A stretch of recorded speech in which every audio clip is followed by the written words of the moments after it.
Let's take a look at what is synthetic phonics. So the first thing, a dictionary definition. Phonics is a method of teaching people to read by correlating sounds with symbols. So what that means in practice is you see this little squiggle on a page and you know that it represents the A sound. Later on, when things become more complicated, you'll understand that it can also represent the A sound. Sometimes more than one symbol can represent a sound. So here we have ch. It's not k, h, it's become something unique. Later on, we'll learn some trigraphs, where three letters come together to represent a sound, like I, as in I jump high.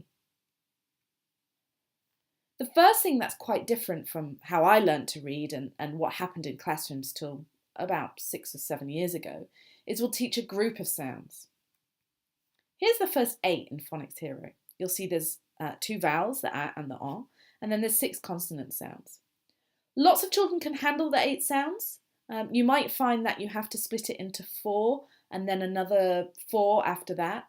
But children can do a group of sounds. What used to happen in classrooms across the world was they'd spend all week on the S sound and children would colour in things, beginning with S. They'd bring in something from home, they'd do some craft activities. Actually, children can handle a group and it's a lot more interesting for a teacher to be able to jump between the sounds. So we'll practice those sounds and we'll get them really, really quick at recalling that that squiggle on the page represents S.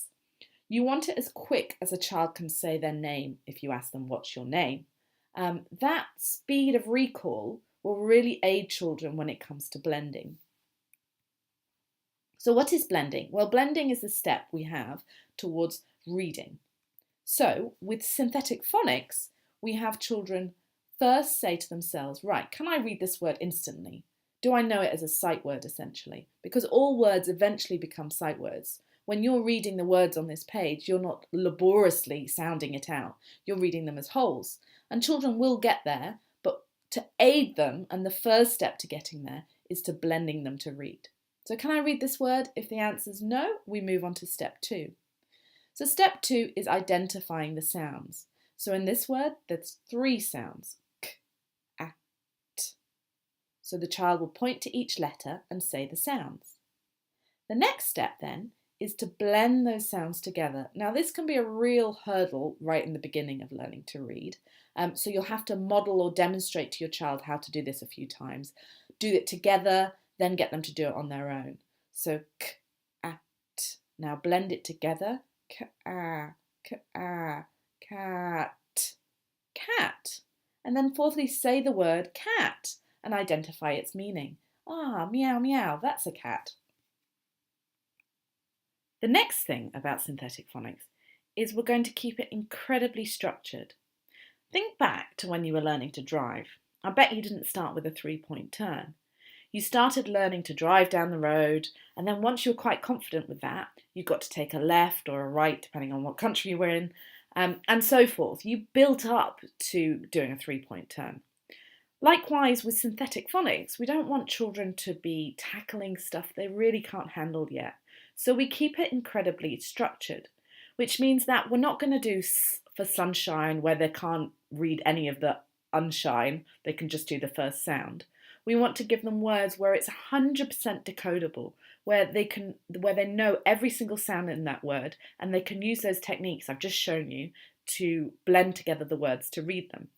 So in this instance, I've got 8 sounds up the top there, and I can read and spell about 30 words. So sat, perfectly decodable. I've learnt s, I've learnt a, and I've learnt t.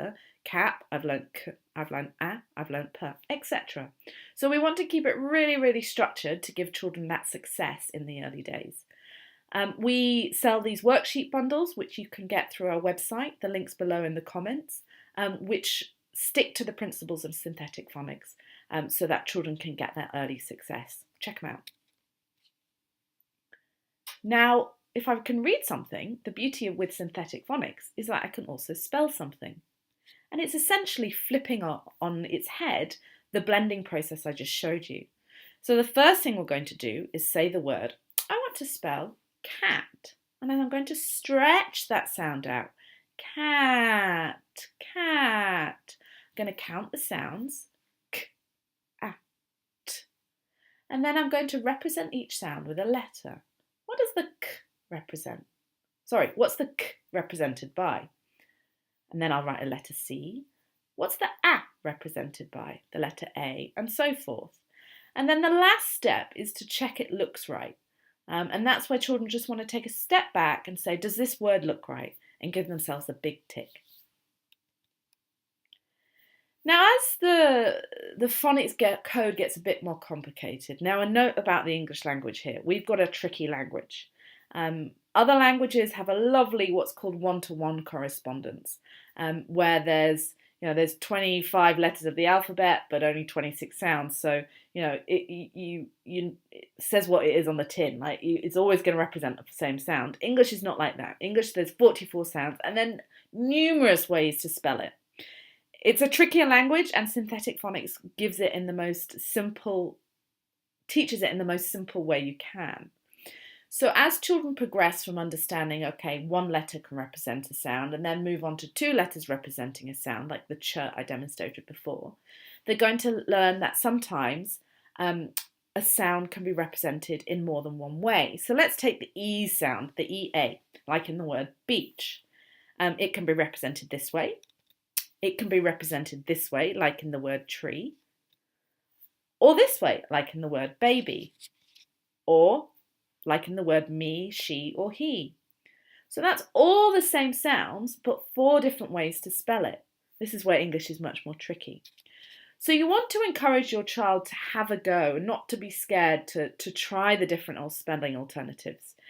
For example, here this child's had a go with the E sound, trying to spell the word be. So you can try it with each of the spelling choices and then make a decision about which one looks right. Now remember how I was saying English is a bit tricky? There are what are called the tricky words. So these words are words which are tricky to decode but incredibly essential to progress onto reading and writing sentences. So words like was, which phonetically, if you were to sound them out with the basic knowledge of the phonics code, wouldn't get you was. So in the beginning we want to treat them a little bit differently. We want to recognise that they're the tricky words and you might have to employ some different skills.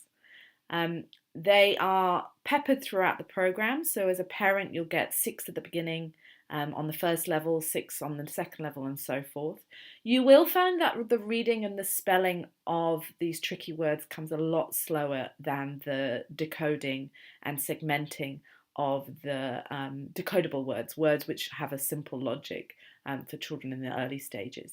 But we're going to teach them throughout the programme, and just have some caution with them. You might have to hold your child's hand through them, explain the bit of the code they do know. So for example, in the word to, the child knows the t sound, and then give them the tricky part. But they will be taught to progress children onto the more complicated or not the more complicated, on the more advanced skills of reading a sentence, which leads me on to the next thing we'll do.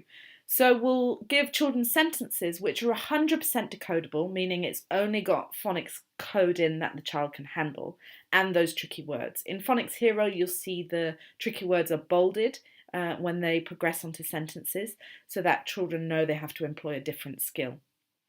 100% decodable, so here I am on the E unit, and it's only got the E sounds in there to give that lots of that practice the children need. So there we go, there's your whistle-stop tour of what is synthetic phonics. If you're a teacher listening to this, get your free account on our website.